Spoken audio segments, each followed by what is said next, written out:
வணக்கம் and welcome to WJB cooking. இன்றைக்கி நம்ம பொரி உருண்டை எப்படி செய்கிறதுன்னு தான் பார்க்க போகிறோம். வாங்க எப்படி செய்கிறதுன்னு பார்க்கலாம். நான் பொரி 3 கப்பு எடுத்து வச்சுருக்கேன். இந்த கப்புனால் 3 கப்பு எடுத்து வச்சுருக்கேன். அதுக்கப்புறம் நான் வெள்ளை பவுடர் சேர்க்குறேன். நீங்கள் வெள்ளை கட்டி இருந்தால் அதுவே சேர்த்துக்கோங்க. வெள்ளை பவுடர் 2 கப்பு, அப்புறம் தண்ணி 1 கப்பு இதுலேயே, அப்புறமா நெய் 1 டீஸ்பூன் சேர்த்துட்டேன் ஏற்கனவே. சாரி, அந்த வீடியோ எடுக்க முடியல. இது சேர்த்து நல்லா கிளறிட்டே இருக்கணும்.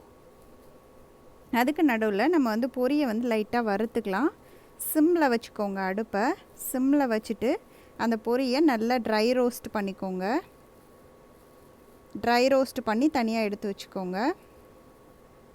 சிம்மில் வச்சுட்டு பண்ணுங்கள், கரிஞ்சிராமல் பார்த்துக்கோங்க. சும்மா 1 நிமிஷம் 2 நிமிஷம் வறுத்தா போதும். சிம்மில் வச்சு வறுத்து தனியாக எடுத்து வச்சுக்கோங்க. அதுக்கு நடுவில் நம்ம வெல்லத்தை கிளறிட்டே இருக்கலாம். இது நுரைச்சிட்டு வரும். நல்லா வெல்லம் நல்லா இந்த மாதிரி தண்ணியாக இருக்குது பார்த்திங்களா. அடுத்த ஸ்டேஜ் நுரைச்சிட்டு மேலே வரும். இந்த மாதிரி நுரைச்சிட்டு வரும். அதுக்கப்புறமா திக்காக வரும். நமக்கு ஒரு 15லேருந்து 20 நிமிஷம் ஆகும் இது ரெடி ஆகிறதுக்கு. நான் ஸ்பீடன் அப் பண்ணி காமிச்சிருக்கேன் உங்களுக்கு. இந்த மாதிரி நுரைச்சி வரும்போது கிண்டிகிட்டே இருங்க. பக்கத்துலேயே நின்று கிண்டிகிட்டே இருங்க. பாருங்கள், கடைசி ஸ்டேஜ் இந்த மாதிரி திக்காக இருக்கணும் நமக்கு. இதோட பதம் என்ன அப்படின்னா, கொஞ்சோண்டு பவுலில் தண்ணி எடுத்து வச்சுருக்கேன். அதில் நம்ம அதை 1 ஸ்பூன் விட்டு பார்க்குறேன். பாருங்கள், இது தண்ணியில் கரையாமல் அப்படியே நிற்கும். அடியில் நிற்கும், தண்ணியில் கரையாமல் இருக்கும். இதுதான் பதம் நமக்கு. இந்த பதம் இருந்தால் தான் பொரி உருண்டை கரெக்டாக வரும். இல்லைன்னா உங்களுக்கு கரெக்டாகவே வராது.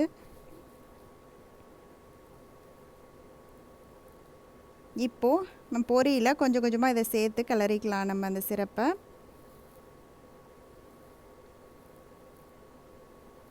நீங்கள் அப்படியேவும் போட்டு கிளறலாம். சரி, சம்டைம்ஸ் பத்தாமல் அந்த மாதிரி போயிடுச்சு, இல்லை நிறைய ஆகிடுச்சுன்னா கஷ்டமாயிடும். அதனால் கொஞ்சம் கொஞ்சமாக ஊற்றி பிசைஞ்சு பார்த்து நீங்கள் அதுக்கப்புறம் பிசைஞ்சுக்கோங்க.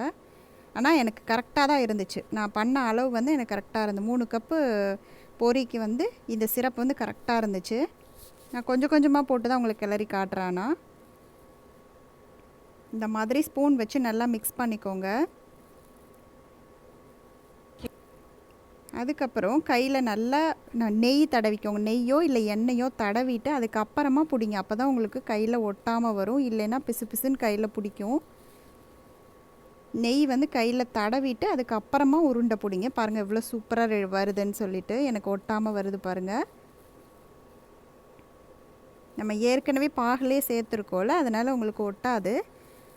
அப்படியே ஒட்டுச்சு அப்படின்னாலும் எண்ணெயோ இல்லை நெய்யோ கையில் நல்லா தடவிட்டு அதுக்கப்புறமா கொஞ்சம் சூட்டோடையே இதை பிடிச்சிருங்க. அப்போ தான் கரெக்டாக இருக்கும். ஆற வச்சுட்டு பிடிச்சிங்கன்னா எல்லாம் பிசு பிசுன்னு ஆகிடும். உங்களுக்கு கரெக்டாகவே வராது. கொஞ்சம் சூட்டோடையே பிடிச்சிருங்க.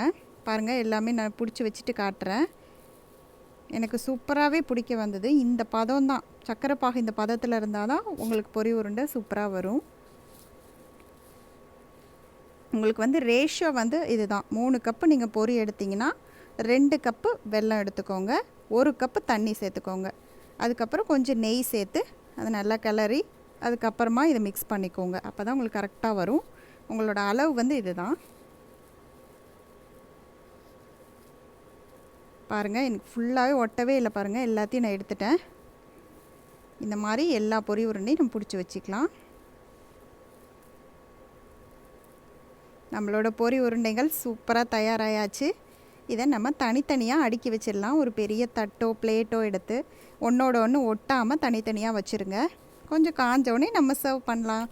சூப்பரான பொரி உருண்டை ரெடி ஆயிடுச்சுல. பார்க்கவே சாப்பிடணும் போல் இருக்கு இல்லையா? நீங்களும் இதே மாதிரி செஞ்சு பாருங்கள். எப்படி இருக்குன்னு கமெண்ட்ஸில் சொல்லுங்கள். நான் நெக்ஸ்ட் வீடியோவில் சந்திக்கிறேன்.